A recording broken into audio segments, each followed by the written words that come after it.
is not a drill. Please, remain calm. There is nothing to fear. What the hell? Something's not right.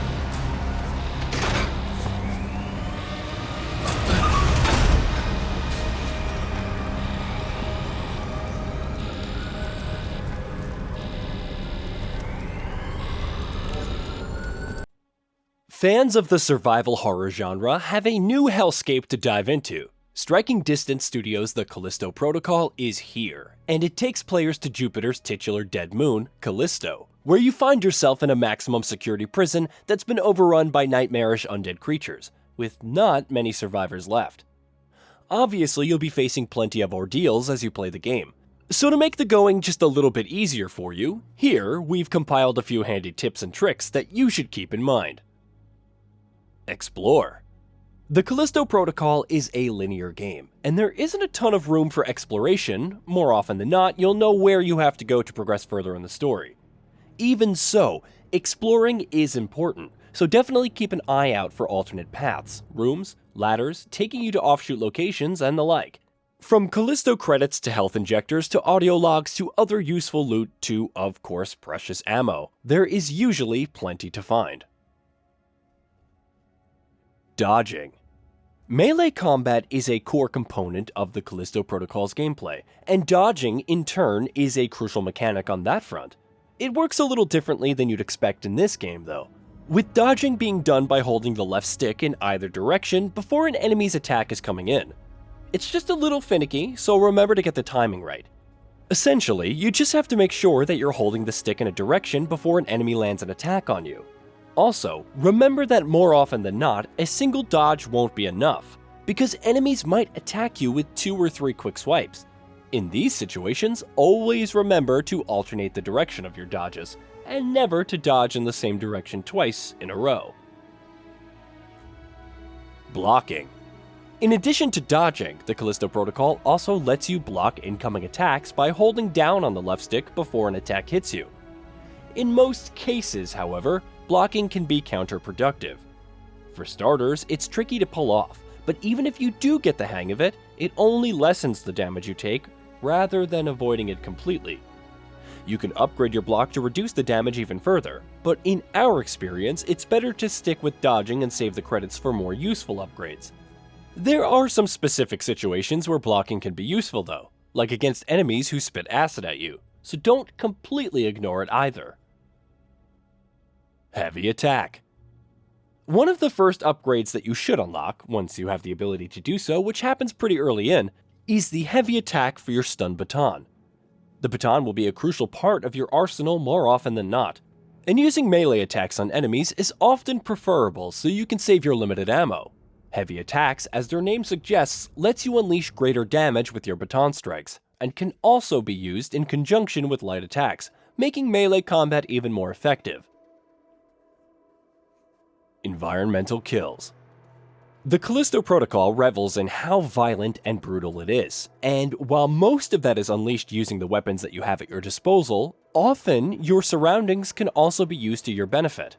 From giant metal fans to spiked walls, you'll regularly find environmental hazards while you're playing the Callisto Protocol, and finding ways to shove enemies into those hazards can be very useful in tense encounters, especially when you're being mobbed by multiple foes. The gravity manipulating tool known as the GRP is obviously the best way to do that. Target the legs and the tentacles. The Callisto Protocol takes more than a few keys from Dead Space. For instance, you will be rewarded for being smart about exactly where you're shooting any enemies. If a tentacled monstrosity is headed your way, targeting and getting rid of the tentacles first and foremost is of the utmost importance, which is made abundantly clear by the game itself. In addition to that, it's also a good idea to target enemies' legs. Shoot them in the legs to make them stumble and fall, then pull them towards you using the GRP, then stomp on their heads to finish them off. That will also conserve your ammo. Ranged enemies. You'll also cross paths with a number of enemies that'll attack you from a distance, and while you can always use up your bullets to take them out from a distance, as is the case in any survival horror game, this isn't the best tactic. Instead, you can simply pull those enemies towards you using the GRP, and then melee or stomp them to death. Keep stomping. We've mentioned stomping a couple of times, and while it is a useful tool in combat, it can be just as useful, if not more, outside of it as well. Once enemies are dead, it's recommended that you stomp on their heads, because more often than not, they'll drop loot, including smaller quantities of health and credits. Every time you kill an enemy then, make sure to also stomp on the corpse. Dropped loot. Speaking of dropped loot, not all dead enemies will drop the useful bits and bobs. We mentioned earlier how useful environmental traps and kills can be, but they do have some disadvantages. For instance, enemies who've stuck dead on spiked walls or those that you flung off the map will not be able to drop any loot, because you can't stomp on their bodies, which is worth keeping in mind at all times. If you're being swarmed by multiple foes together, using the environmental traps and using the GRP to push enemies off a drop might make things easier. But you'll also be sacrificing those loot drops, which aren't that sizable individually, but can begin to add up sooner or later. Reloading. Appropriately enough for a survival horror game, the Callisto protocol forces you to think about how to use your weapons in various ways. Preserving ammo is the most obvious way of them all, but reloading is something else that will sometimes demand your attention. How exactly? Well, for starters, it's not always easy to find the time to reload your weapon in the middle of a fight, especially if you're fighting multiple enemies in a tight space. More importantly, the Callisto protocol also has a quick shot mechanic, which essentially lets you punctuate your melee combos with a rapidly fired bullet that does extra damage. The caveat here is that you can't use the quick shot unless you have a bullet in the chamber, so it is recommended that you keep your weapon reloaded at all times. As soon as you're out of a skirmish, make it a habit to reload your weapon. Healing. Healing in the Callisto protocol requires some thought from the player, as you'd expect from most survival horror titles.